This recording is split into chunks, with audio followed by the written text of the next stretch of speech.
Bab 4. Pendirian Negara Islam. Terbunuhnya Ali di tangan Khawarij dan naiknya Muawiyah menjadi khalifah menandai akhir era yang biasa disebut Khulafaur Rasyidin.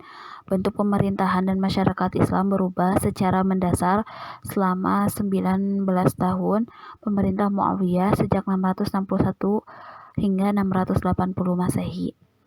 Berkuasa saat perpecahan dan kekacauan menguasai Mesir sampai Iran, keahlian dan kompetensi politik Muawiyah membantu mencegah dunia Islam jatuh ke dalam anarkisme total, yang karenanya mungkin tak bisa bangkit lagi.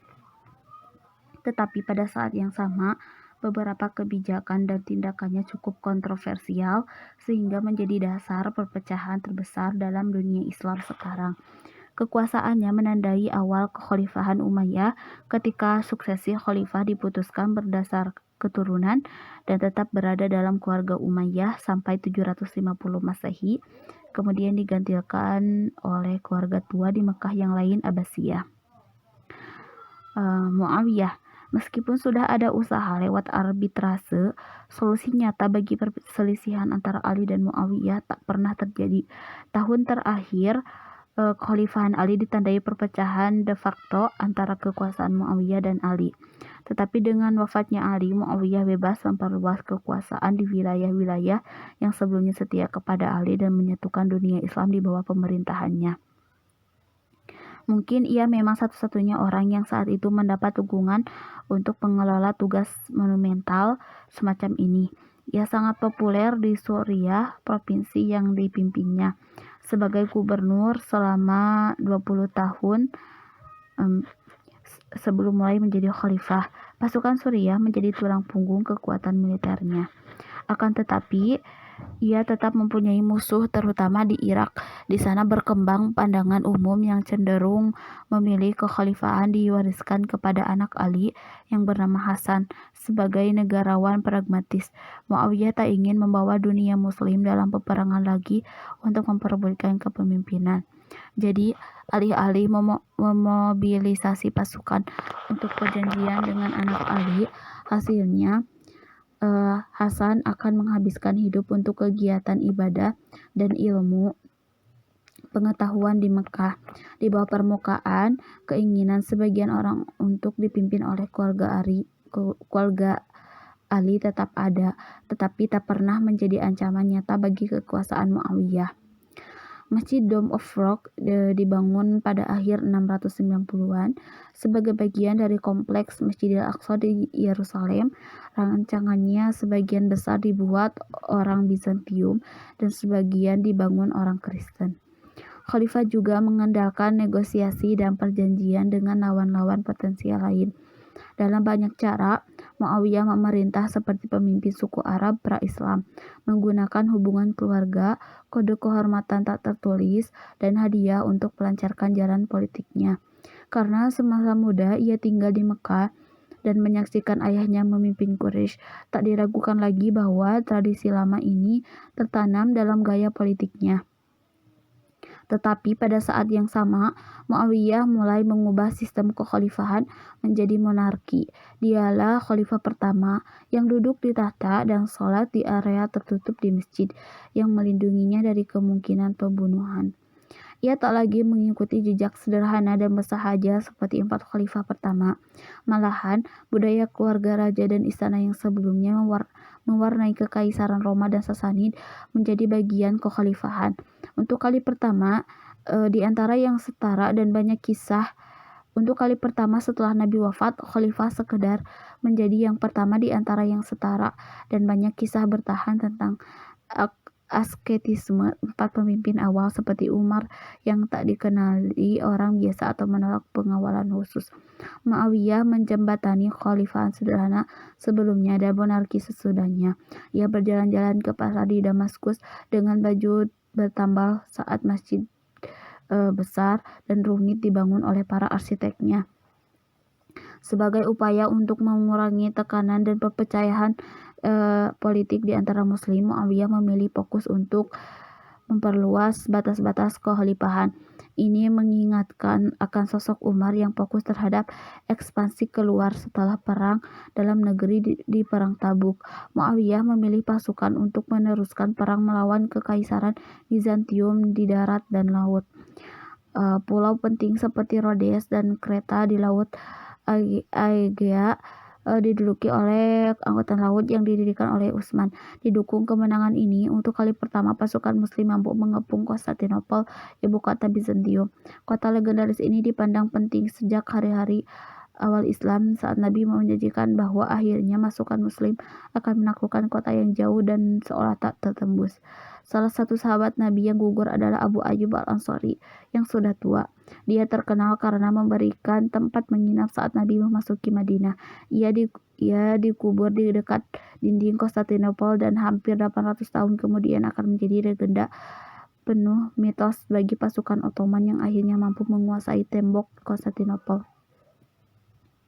Ekspansi juga berlanjut ke Afrika Utara. Tempat Bizantium masih memiliki kendali atas wilayah barat Libya modern. Lingkaran Umayyah yang mengendalikan daerah barat Mesir adalah Uqbah bin Nafi, sahabat Nabi yang berasal dari Mekah. Pada 670 Masehi, ia diperintahkan untuk maju ke Bizantium Afrika sehubungan dengan kemajuan yang menjalar masuk ke wilayah Bizantium di Aegea. Pasukan Uqbah terdiri atas 10.000 tentara berkuda yang didukung sejumlah besar satu lokal Berber yang baru saja masuk Islam. Karena Bizantium terlena dengan medan pertempuran lain, Uqbah bisa maju tanpa perlawanan untuk masuk ke Tunisia modern. Di sana ia membangun kota Garnisun Kairawan. Ternyata ancaman utama bukanlah kekuatan Bizantium, melainkan suku Berber lokal yang menahan diri secara perlahan sebelum pergerakan ke barat dapat dilakukan. Setelah periode pendek dari 675 sampai 680 Masehi, saat kedudukannya sebagai gubernur Ifriqiya, provinsi Afrika, dicopot, Uqbah melanjutkan serangan ke barat. Menjelang 680 Masehi, pasukan Umayyah sudah cukup siap untuk berangkat melakukan penaklukan serius melintasi daerah Tunisia, Algeria, dan Maroko modern yang umum disebut Maghribi ke Samudra Atlantik. Peran Uqbah dalam penaklukan ini akan menjadikannya legenda bagi penduduk Muslim Afrika Utara. Setelah meninggalkan Kairawan pada 680 Masehi, pasukan Uqbah melaju tanpa perlawanan sepanjang dataran tinggi gurun di selatan pegunungan pesisir sepanjang Mediterania, maju dari satu pos terdepan Bizantium ke pos berikutnya. Pasukan Uqbah mampu menganeksasi dengan relatif mudah dengan wilayah ratusan kilometer sepanjang pantai, walaupun perpecahan dan perang saudara berkecamuk di jantung kekhalifahan Islam. Salah satu penjelasan yang mungkin tentang penaklukan yang tampak menakjubkan ini adalah perbedaan bahasa, budaya, dan agama antara Berber Afrika Utara dan penguasa Bizantium. Orang Bizantium yang memerintah Afrika Utara berbeda jauh dari orang Berber yang mereka kuasai. Suku Berber adalah manusia gurun, lebih dekat dengan orang Arab yang tiba pada 600-an daripada orang Latin dan Yunani kota yang telah berabad-abad memerintah wilayah tersebut. Bahasa mereka tak punya kesamaan dengan bahasa Yunani yang digunakan dalam pemerintahan. Hanya saja orang Berber mengubah cara hidupnya dan mempelajari bahasa gubernur mereka. Kurangnya ciri budaya yang sama menjadikan perbedaan sosial yang ajak di antara keduanya. Asimilasi penuh orang Berber ke dalam masyarakat Roman atau Bizantium sangat langka. Akan tetapi sepertinya agama menjadi faktor yang lebih besar yang membuat Berber mendukung pasukan Muslim Arab. Sejarah awal Islam mencatat bahwa seluruh suku Berber yang masuk Islam segera setelah kedatangannya. Tentu ada perbedaan antara orang Afrika Utara dan orang-orang Bizantium dalam isu Kristiani, terutama soal bentuk ketuhanan dan kemanusiaan. Gerakan Kristen separatis seperti Arianisme dan Donatisme secara terbuka memperdebatkan ortodoksi resmi yang diperkenalkan orang Bizantium dan mungkin telah menyebabkan orang Afrika Utara cenderung lebih dekat dengan Islam. Tetapi walau tak segera masuk Islam, Seperti diklaim penulis sejarah terdahulu, suku Berber pasti punya alasan praktis untuk bangkit melawan Bizantium bersamaan dengan kedatangan pasukan Muslim. Hal ini memungkinkan pasukan Uqba untuk terus mendapatkan momentum seperti yang terjadi pada sepanjang awal 680-an, sehingga mampu memasuki Maroko modern dan pantai Atlantik. Kata-kata legendaris yang terucap saat dia mengendarai kudanya memecah ombak samudra menunjukkan sifat religius yang mendalam pada penaklukannya. Ya Allah, jika laut ini tidak menahanku, aku akan melintasi daratan seperti Alexander Agung, mempertahankan agamamu dan memerangi orang-orang kafir. Benar atau tidaknya, ia mengucapkan kata-kata itu tak sepenting gambaran heroik yang muncul dalam pikiran berbagai generasi pemimpin militer yang akan membagikan Islam Maghribi. Konflik suksesi. Meskipun berhasil menyatukan dunia Islam setelah kekacauan pada masa Khalifah Ali, ada satu keputusan Muawiyah yang menjadikannya sebagai karakter kontroversial dan mengubah bentuk pemerintahan Islam selama 1300 tahun berikutnya. Ia menunjuk Yazid anaknya sebagai penerus tepat sebelum wafat dan menuntut sumpah setia dari orang-orang terkemuka di Damaskus. Ahli sejarah Islam sepanjang waktu berspekulasi mereka alasan Muawiyah melakukan itu, terutama mempertimbangkan oposisi terhadap Yazid. Tetapi mengingat konteks historis pada masa Muawiyah, kita mudah memahami mengapa terjadi perubahan ke sistem keturunan. Masa Muawiyah menjadi khalifah menunjukkan penekanannya pada kesatuan dan keharmonisan politik. Setelah pergolakan politik pada masa Khalifah Ali, tantangan utama Muawiyah menjaga dunia Islam berpadu di bawah satu pemerintahan. Walaupun ia sukses besar, tak ada jaminan seluruh khalifah berikutnya mampu memanfaatkan ancaman luar atau manuver politik untuk meminimalkan perpecahan internal. Dengan demikian, Muawiyah merasa bahwa satu-satunya cara untuk melindungi persatuan dan keharmonisan sosial adalah dengan memotong kemungkinan peran suksesi dan menjadikan kekhalifahan berdasar keturunan. Akan tetapi, seperti yang telah terjadi, pemilihan Yazid bukannya tanpa kontroversi. Tak seperti ayahnya, Yazid belum pernah mengenal langsung Nabi dan tak memiliki aura yang terlihat pada zaman para sahabat. Selain itu, ada rumor yang beredar di kota suci Mekah dan Madinah tentang kehidupan Yazid yang penuh dosa. Alkohol, gadis penyanyi, dan kelebihan mengiringi kehidupan Yazid. Jauh dari gaya hidup beriman dan sederhana seperti yang didakwakan Nabi, benar atau tidak, tuduhan ini cukup bagi sebagian orang untuk memberontak, seperti Abdullah bin Zubair, anak Zubair yang menentang Ali. Permasalahan bertambah pelik karena sebagian orang di Irak yang ingin menyaksikan keturunan Ali mendapatkan gelar khalifah di dunia Islam. Hasan, anak keturunan Ali, sudah wafat di Mekah pada masa pemerintahan Muawiyah, maka dukungan pun jatuh ke tangan Husain, adiknya. Cucu Nabi Muhammad ini tertarik dengan kota Kufa di Mesopotamia karena janji dengan penduduknya, menentang saran Abdullah bin Zubair yang memperingatkannya bahwa orang Irak akan membelot begitu ada kesempatan. Husain bersiap mendirikan basis di Irak pada 890 Masehi agar dapat menentang Umayyah di Suriah, seperti yang dilakukan ayahnya 25 tahun lalu. Saran Abdullah terbukti tepat. Penduduk Kufa melepaskan dukungannya kepada Husain, bahkan sebelum ia sampai, Yazid telah mengirim gubernur baru ke kota tersebut untuk membasmi setiap oposisi dan memastikan penduduk tidak bangkit untuk memberontak melawannya. Tampaknya aksi unjuk kekuatan Yazid telah mendesak penduduk kota untuk mengingkari janji dukungannya kepada Husain. Padahal Husain mengandalkan dukungan tersebut dan bepergian ke Kufah hanya dengan sekitar 70 anggota keluarga dan sahabat. Hampir tak mungkin punya kekuatan untuk menggulingkan Yazid. Di padang Karbala yang berjarak sekitar 80 km di utara Kufa, Husain dikepung oleh kekuatan Yazid yang kemudian membunuh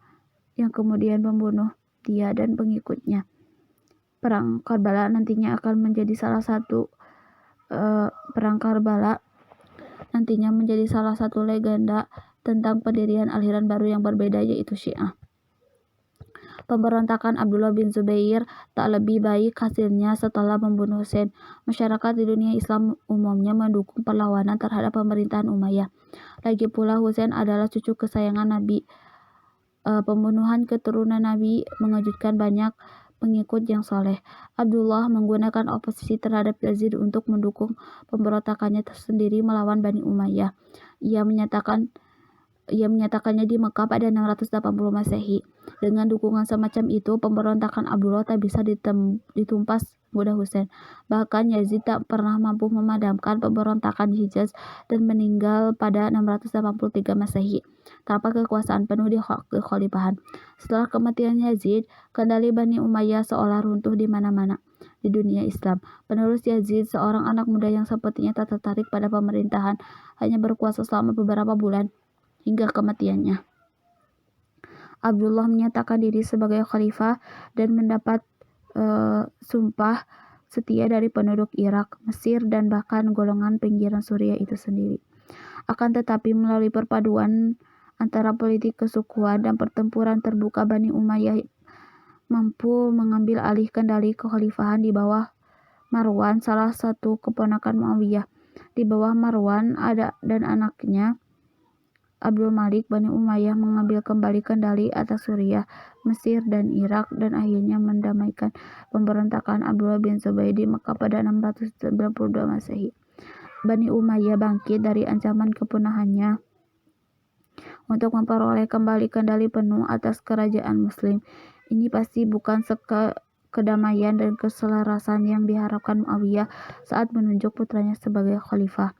Akan tetapi begitu Bani Umayyah mengambil kendali, periode perang saudara antara 680 dan 652 masih seperti tak lebih dari cegukan kecil. Pada akhir 600-an dan awal 700-an, Bani Umayyah melanjutkan periode kedua ekspansi militer cepat dan pertumbuhan ekonomi yang akan menandingi periode manapun dalam sejarah Islam sebelum dan sesudahnya. Fakta bahwa Bani Umayyah menaklukkan sebagian besar Liberia hanya dalam waktu 4 tahun dengan beberapa ribu prajurit menandakan bahwa mereka mendapat dukungan dari penduduk lokal. Penaklukan lanjutan. Konsolidasi penuh dalam penaklukan Uqbah di Afrika Utara harus diselesaikan sebelum penaklukan lanjutan dapat dilaksanakan. Khalifah Abdul Malik mengirimkan pasukan untuk menaklukkan Kartago, pos luar terakhir di bawah kontrol Bizantium di Afrika Utara pada 658 Masehi.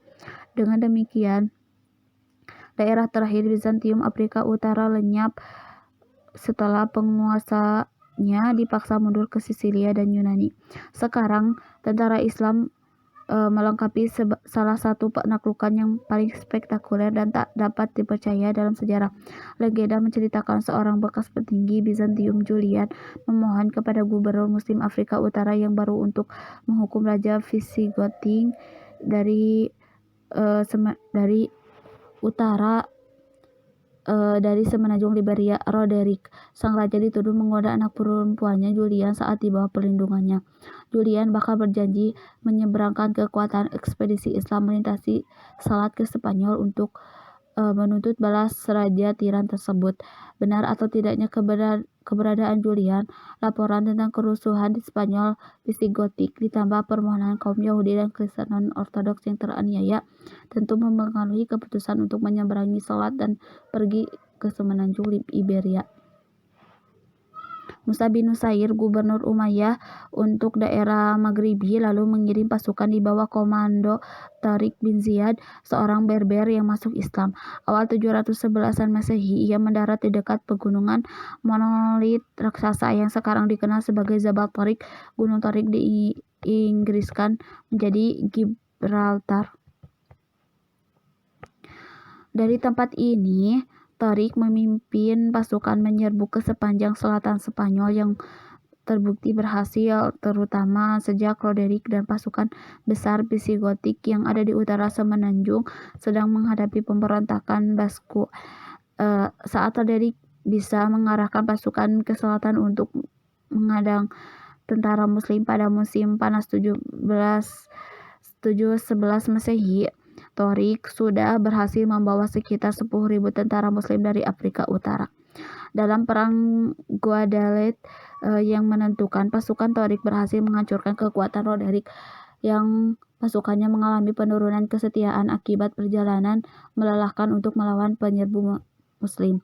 Roderick sendiri terbunuh dalam pertempuran dan kelemahan mendasar kerajaan Visigotik langsung ketara. Kendali pusat runtuh di seluruh semenanjung. Torik terus bergerak untuk menguasai ibu kota tua Toledo lewat pertempuran selama beberapa bulan, dan tak lama sesudahnya kota-kota pun mulai berjatuhan ke tangan muslim. Atasan Torik, Musa, juga menyeberang ke Spanyol untuk membantu penaklukan yang sedang berlangsung. Torik adalah penakluk dan Musa adalah konsolidator.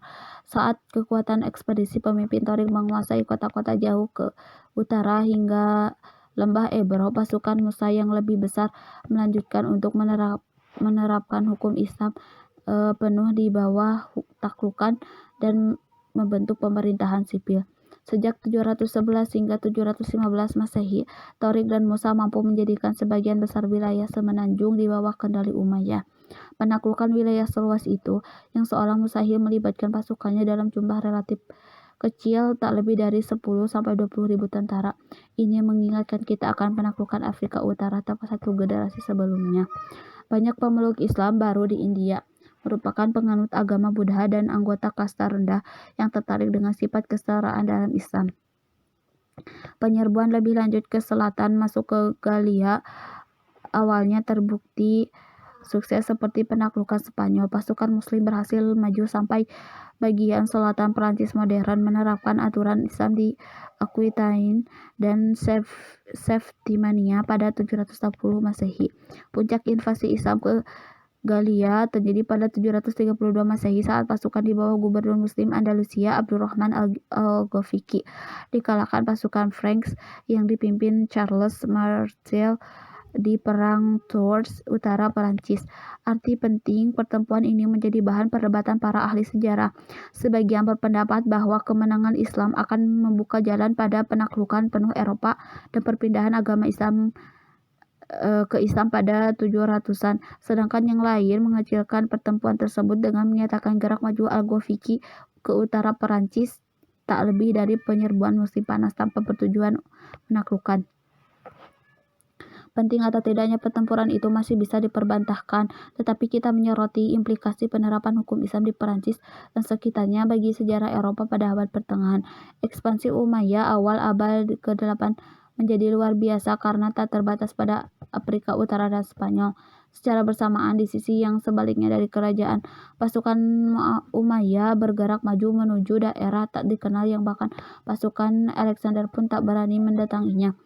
Pendorongnya adalah kapal dagang muslim yang kembali dari Ceylon, Sri Lanka sekarang, usai diserang bajak laut yang bermarkas di pojok barat laut India Sea. Saat pemimpin kerajaan Sin Raja Dihir menolak mengembalikan tawanan muslim yang ditangkap dari kapal, pasukan Umayyah kembali ditugaskan untuk memperluas batas-batas kerajaan. Di bawah komando Muhammad bin Qasim, anak muda yang berasal dari suku Thaqif di Taif, kota yang sama dengan menurut cerita tradisi Islam tak dihancurkan Nabi Muhammad. Walaupun masih remaja, Ibnu Qasim terbukti mampu menjadi pemimpin di bawah pengawasan Hajjaj bin Yusuf, gubernur Irak, bersama 6.000 tentara Suriah. Ia dikirim melintasi Persia dan masuk anak benua India pada 711 Masehi, tahun yang sama saat Torik bin Ziyad masuk ke Spanyol. Setelah mereka mencapai Sungai Indus, beberapa komunitas kecil mereka, karena dijanjikan kebebasan beragama, dibantu pejabat-pejabat kuil Buddha, pasukan muslim menguasai setiap kota dengan perlawanan relatif kecil. Akhirnya pasukan Ibnu Qasim bertemu Raja Dahir dalam peperangan di sepanjang Sungai Indus. Dibantu penduduk lokal yang tak puas dengan kekuasaan Dahir, pasukan muslim mampu menghancurkan pasukan Sindi. Dahir sendiri terbunuh dalam pertempuran. Gajah perangnya tak bisa menghadang anak panah api yang dilontarkan pasukan muslim. Seperti di Spanyol, kekalahan dalam perang utama dalam kematian raja mengakibatkan keruntuhan pemerintahan setempat secara total. Pasukan Muhammad bin Qasim menyapu bersih sisa-sisa perlawanan terorganisasi dalam hitungan bulan dan menegakkan hukum Islam di Sind.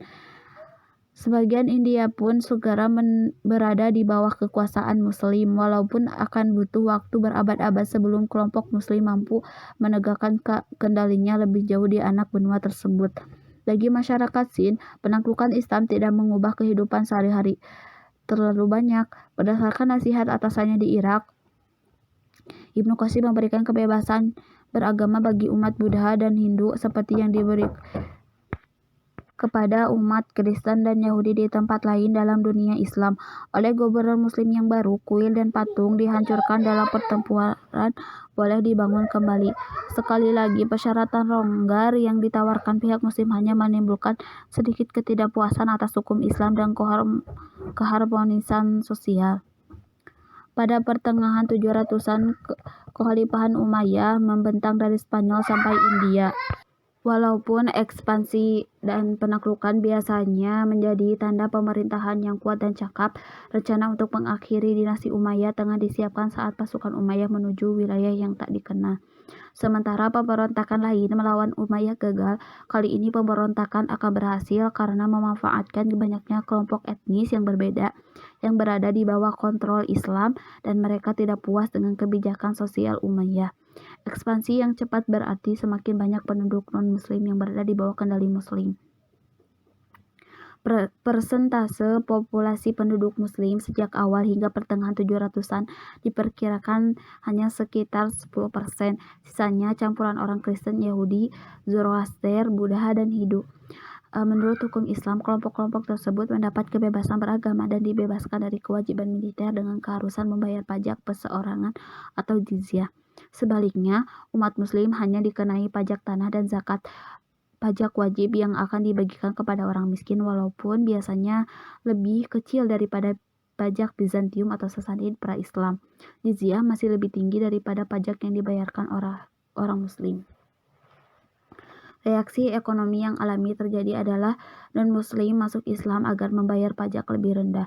Tetapi solusi ini menimbulkan masalah bagi pemerintahan Umayyah.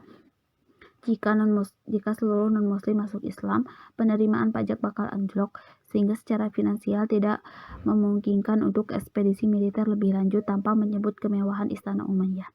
Akibatnya, usaha untuk menjaga penerimaan harus dilakukan.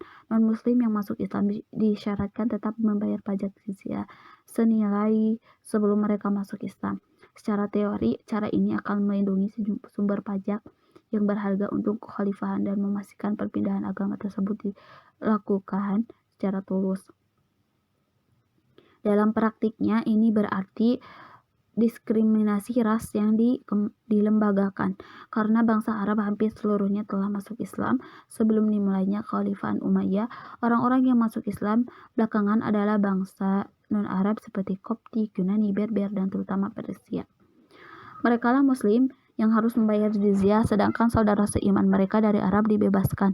Tujuan Umayyah mungkin hanya melindungi sumber pajak mereka, tetapi kebijakan ini akhirnya berkelindahan dan aspek rasial membuat komunitas non-Arab tetap berada di lapisan bawah masyarakat, sedangkan Arab merangkak naik. Dari perspektif keagamaan, hal ini kontradiktif dengan seruan Nabi Muhammad saat haji perpisahan tentang persatuan. Ia menyatakan tak ada orang Arab yang lebih baik daripada bukan Arab dan tak ada orang bukan Arab yang lebih baik daripada orang Arab. Sebuah upaya yang pernah dilakukan Khalifah Umar bin Abdul Aziz untuk membatalkan kebijakan pajak yang tak Islami selama masa kekuasaannya. Dari 717 sampai 720 Masehi. Walaupun reformasi ini sangat populer di kalangan non-Arab, ia tak dipercaya oleh keluarganya sendiri dan diracun Bani Umayyah hanya 2 tahun setelah berkuasa. Orang-orang Islam berikutnya memberi gelar kehormatan kepada Umar II sebagai Khulafaur Rasyidin kelima karena reformasi bernapaskan agama yang ia lakukan, tetapi pada akhirnya kekuasaannya tak lebih dari sekadar gangguan kecil bagi kebijakan Umayyah. Dengan semakin meningkatnya jumlah non-Arab yang masuk Islam, ketidakpuasan akan kebijakan pajak yang tak setara pun berkembang. Menunggangi gelombang ketidakpuasan ini, keluarga tua yang lain dari Mekah bangkit untuk mengambil alih kekuasaan yaitu Bani Abbasiyah. Revolusi Bani Abbasiyah. Bani Abbasiyah mendapatkan namanya dari paman Nabi Abbas yang menjadi kepala keluarga klan tersebut. Mereka bermukim di tanah sebelah timur Sungai Yordan setelah penaklukan Suriah dan secara umum menjauhkan diri dari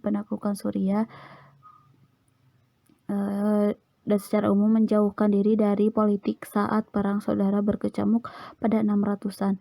Akan tetapi pada awal 700-an mereka mulai menghembuskan rumor bahwa salah satu keturunan Ali secara resmi telah memindahkan hak kekuasaan kepada Bani Abbasiyah. Mengapa ia melakukannya atau apakah memang itu terjadi masih merupakan misteri. Dari sudut pandang praktis, hal ini memberikan legitimasi kepada Bani Abbasiyah. Mereka tak hanya lebih dekat hubungannya dengan Nabi daripada Bani Umayyah, tetapi juga mengklaim akan menegakkan keinginan kalangan yang mendukung keturunan Ali sebagai pimpinan dunia Islam. Dari wilayah keturunan Ali sebagai pemimpin dari wilayah basis di selatan Suriah, kemudian Irak, mereka mengirim wakil-wakil ke Khurasan Timur. Di sana penduduk Persia dapat digerakkan untuk mendukung pemberontakan melawan Bani Umayyah yang menindas. Sepanjang 730-an dan 740-an diucapkanlah sumpah setia jaringan sekutu yang jauh dari basis Bani Umayyah di Damaskus. Bani Abbasiyah memberikan janji masyarakat yang lebih setara di bawah kekhalifahannya dan secara samar menjamin keturunan Ali akan memainkan peranan yang lebih besar dalam pemerintahan Islam sesuai keinginan banyak muslim di sebagian timur kekhalifahan. Dengan begitu, Bani Abbasiyah mampu mengamankan dukungan berbagai kalangan masyarakat.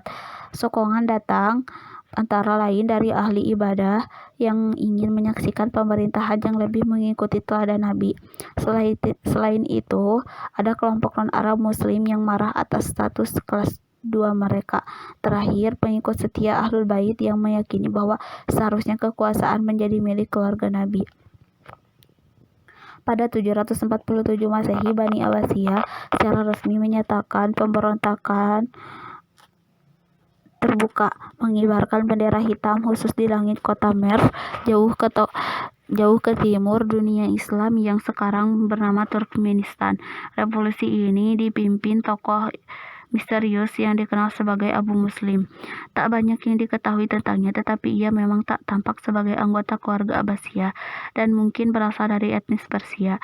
Di bawah kepemimpinannya di bidang politik dan militer yang brilian, revolusi Bani Abbasiyah dengan cepat mengambil kendali Khurasan yang segera menjadi basis pergerakan. Abu Muslim mengirim pasukan ke arah barat, masuk ke jantung Persia. Di sana penduduk lokal Muslim bangkit melawan Umayyah dan bergabung dengan semangat revolusioner. Situasi yang awalnya terlihat sebagai ungkapan ketidakpuasan yang tak berbahaya di Merv, kini mengancam eksistensi dinasti Umayyah, terutama saat pasukan Abbasiyah keluar dari Persia dan masuk ke dalam dunia Arab. Kufa yang pernah menjadi pusat sentimen anti Umayyah mulai bangkit lagi, melawan gubernur Umayyah dan mengusirnya saat bendera hitam Abbasiyah tampak di horizon timur. Begitu Kufa dibebaskan, pengembalian sumpah setia formal dapat dilakukan kepada calon khalifah dari Abbasiyah, Abu al-Abbas.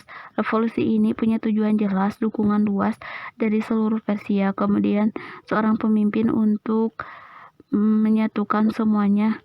Di setiap tempat Umayyah berada dalam posisi bertahan saat semakin banyak orang berkumpul mendukung Abbasiyah. Sementara itu, upaya membangkitkan penduduk Umayyah ternyata bukan perkara mudah. Sudah beberapa dekade berlalu sejak ancaman nyata terhadap posisi Umayyah mulai muncul, tetapi penjabat pasukan Suriah hanya berdiam diri dan dengan keliru menganggap kekuatan revolusi itu perlahan-lahan akan surut. Saat Khalifah Marwan II berhasil mengumpulkan kekuatan Umayyah, Abbasiyah telah mengambil kendali atas bagian besar Irak.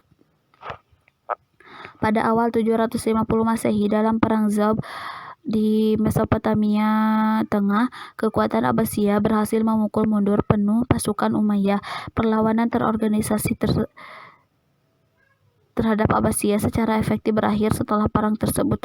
Seiring runtuhnya kendali Umayyah di seluruh ibu kota Umayyah, Damaskus, kini tak ada lagi penghalang antara Abbasiyah dan ibu kota Umayyah, Damaskus.